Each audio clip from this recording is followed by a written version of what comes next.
Well, the former Pakistani Prime Minister Imran Khan is urging his supporters to, quote, fight to the end after thousands of protesters broke through barricades around Islamabad. Now, Pakistani police fired tear gas to disperse the crowds and blocked roads to try to prevent them from pushing through. Khan praised protesters for standing firm in the face of what he described as the mafia, he says, that has been imposed on the country. The protest led by Khan's party, which says he is being held on politically motivated charges. Well, Fahad Hussain is a Pakistani journalist and president at Aik News channel. Good to have you. Joining us now live from Lahore in Pakistan. Thank you. And what do you understand to be happening on the ground at present, sir? Thank you very much. Well, the situation is very much fluid at this stage. The PTI protesters, they came in today, this morning. They were able to enter the federal capital, Islamabad, in very large numbers. They were heading straight to what is called the D Chalk or the Red Zone, which is right in front of the Parliament and the Prime Minister's house and the Supreme Court. A few of them got there, but they were pushed back by the security forces. Right now, they are camped maybe about a kilometer or 2 kilometers away from that place. The government still has control of that main area.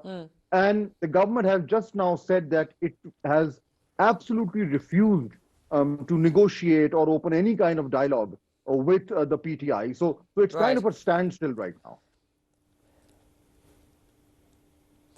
So, talks between the government and Khan's party breaking down. The aim, of course, on the Khan party side was to get these criminal cases cleared. So, as you say, the status quo hasn't changed. Imran Khan, meantime, urging his supporters to, quote, fight to the end. Despite being in prison since last August, he continues to have a strong influence on those who support him. So what happens next at this stage, sir? What should we expect? Well, a couple of very important things have become clear in the last about 24 hours. One, of course, is that, as you very correctly said, that Mr. Khan still maintains this hold, this influence over his people, even though he is himself in jail, and that he has been able to mobilize a very large number of people from the province of Khyber Pakhtunkhwa, one province, and they've been able to come because they hold the government there. So they've been able to manage an entry into the federal capital. So he's absolutely very much reminded everybody that he can have very strong street influence. But unfortunately, an element of violence has also, crept into this whole affair. And last night, 4 members of the law enforcement agencies were killed in a hit and run. The driver was ultimately arrested, but they were killed, and in addition, the government says that 3 or 4 other policemen have also lost their lives. So the violence has escalated, which has created a very difficult situation. The government says that it is holding back, that it is not retaliating with violence and restraining troops not to use any live ammunition. So there is a stalemate, but the issue is, the longer the stalemate continues, the more difficult it would become for the thousands of people gathered in Islamabad to be able to sustain just sitting there. The temperatures are cold, they're out in the street. So perhaps the PTI might have missed a moment of absolute leverage that they had a couple of hours back. Now it is a waiting game, and I think the waiting game suits the government. Yeah.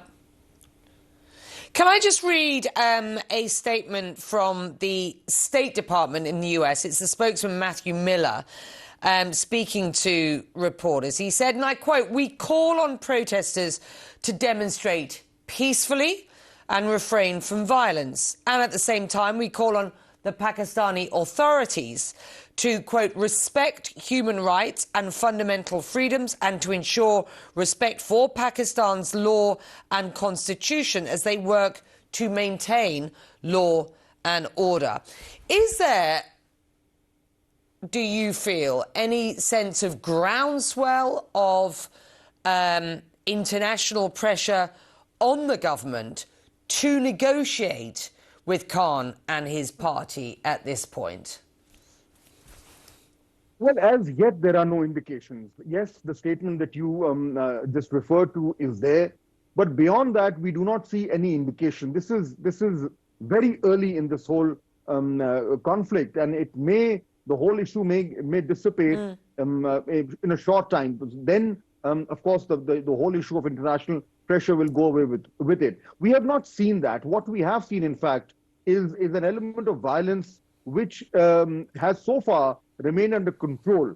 But if it were to spiral out, then things could change. Even so, for example, the offices of our news channel, Aik News, were also attacked today by protesters and vandalized.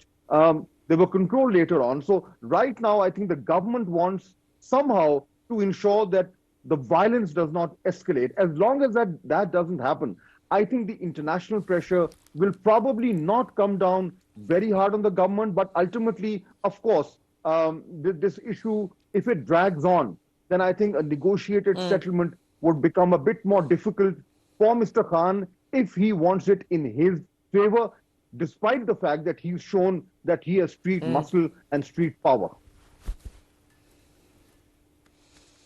Yep. Well, Khan supporters will say that, the hope will be from the government that they will quieten down. And, that remains to be seen whether indeed that happens and whether the government is prepared to negotiate at any point with Mr. Khan himself or indeed the party. It's good to have you, sir.